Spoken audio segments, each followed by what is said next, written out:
कभी सोचा है कि हिमालय की चोटियां सिर्फ पत्थर और बर्फ नहीं है।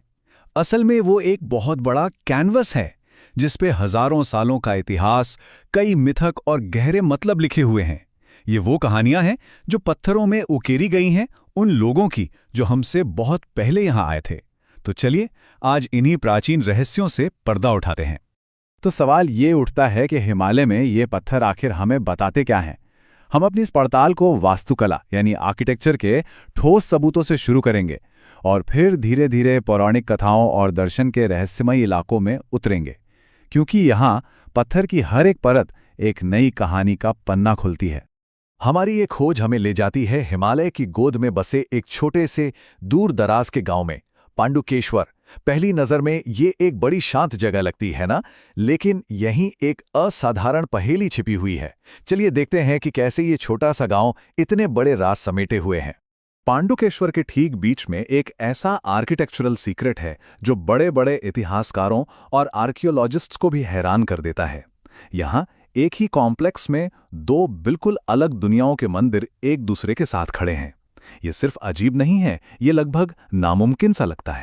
तो आखिर चल क्या रहा है यहाँ? देखिए, एक तरफ है नागर स्टाइल, जिसके घुमावदार शिखर, जिन्हें शिखर कहते हैं, पूरे उत्तर भारत की पहचान है। और दूसरी तरफ है द्रविड़ स्टाइल, जिसके सीढ़ीदार पिरामिड जैसे टावर, जिन्हें विमान कहते हैं, दक्षिण भारत का प्रतीक हैं। ये दो बिल्कुल अलग आर्किटेक्चरल भाषाएं हैं। फिर भी यहाँ इस दूर की जगह पर वो मिलकर एक ही कहानी सुना रही हैं, एकता की कहानी। जरा इस फासले के बारे में सोचिए। सबसे करीबी जगह जहां ये दोनों मंदिर स्टाइल एक साथ मिलते हैं वो कर्नाटक में है, जो यहां से 2800 किलोमीटर से भी ज्यादा दूर है। तो जाहिर है ये कोई इत्तेफाक तो हो नहीं सकता। हिमालय के दिल में इन दो शैलियों को एक साथ लाना एक सोचा समझा और बहुत ही शक्तिशाली बयान था। और यही बात इसे इतना ज्यादा महत्वपूर्ण बनाती है। जैसा कि यूनिवर्सिटी ऑफ मिशिगन के एक एनालिसिस में भी कहा गया है, ये खोज असाधारण है। इससे ये बात साफ हो जाती है कि ये सिर्फ ईंट और पत्थर की बात नहीं थी, ये गहरा संदेश देने की कोशिश थी। एक ऐसा संदेश जो पूरे उपमहाद्वीप को एक सिंगल जियो कल्चरल यूनिट के तौर पर देखता था।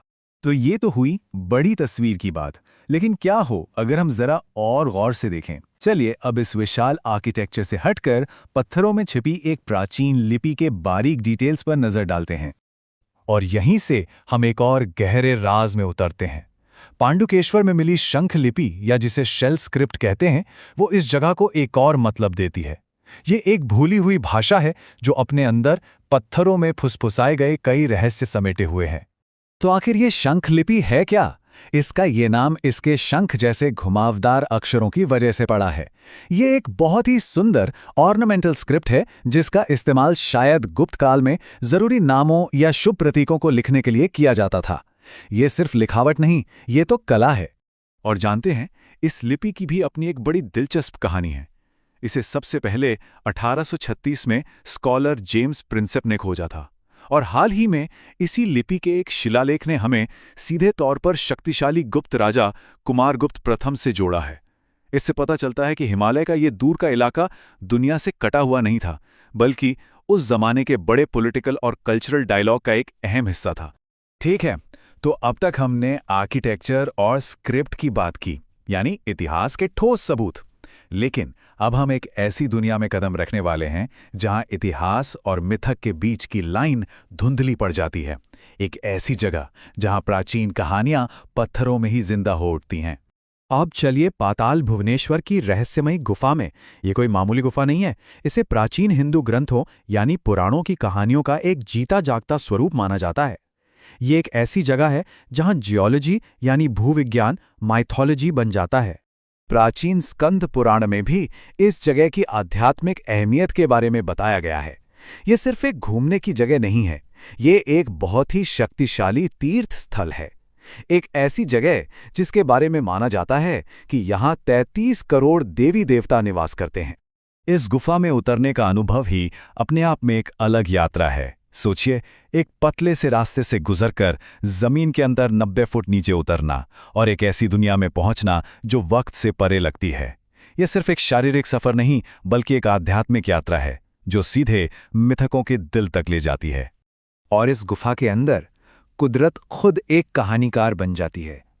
सदियों से पानी के बहाव से तराशी गई चूना पत्थर की चट्टानों को हिंदू माइथोलॉजी के किरदारों और घटनाओं के रूप में पूजा जाता है। यहाँ आदि गणेश के सर पर ब्रह्म कमल है, 4 युगों को दर्शाते 4 पत्थर हैं और यहाँ तक कि दिव्य गाय कामधेनु के थन भी हैं। ये वो जगह है जहाँ आस्था जमीन को तराशती है। तो हमने एक ऐसी असल जगह देखी जहां मिथक हकीकत बन जाता है। लेकिन क्या हो अगर हमारी असली मंजिल किसी नक्शे पर मौजूद ही ना हो? एक ऐसा आइडिया, एक ऐसी किंवदंती जो किसी भी असल जगह से कहीं ज्यादा शक्तिशाली हो। शंभाला ये एक ऐसा नाम है जो सदियों से खोजकर्ताओं और आध्यात्मिक गुरुओं के मन में गूंजता रहा है। एक ऐसा नाम जो शांति और रहस्य का एहसास कराता है। ये एक पौराणिक साम्राज्य है जो हमारी इस ठोस से अमूर्त तक की यात्रा का आखिरी पड़ाव है। शंभाला की असली खूबसूरती इसके दोहरे मतलब में है।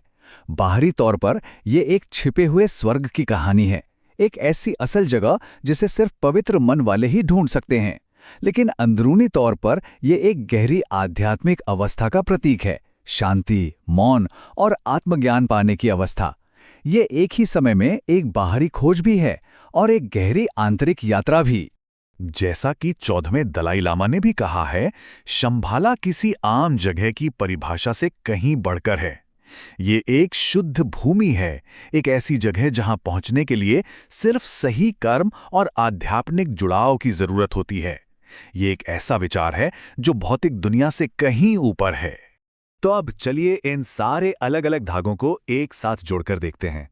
शानदार आर्किटेक्चर, रहस्यमयी लिपियां, पौराणिक गुफाएं और स्वर्ग के किंवदंतियां, ये सब मिलकर एक बहुत ही शक्तिशाली विचार बनाते हैं, हिमालय का एक ज्ञान गलियारे के रूप में। तो हमने अब तक क्या देखा? हमने ऐसे मंदिर देखे जो पूरे उपमहाद्वीप को एक साथ जोड़ते हैं। हमने ऐसी लिपियां देखी जो एक शक्तिशाली साम्राज्य की कहानी बताती हैं। हमने एक ऐसी गुफा की पड़ताल की जहां मिथक जिंदा हो उठता है और एक ऐसे पौराणिक साम्राज्य के बारे में जाना जो एक आध्यात्मिक लक्ष्य है।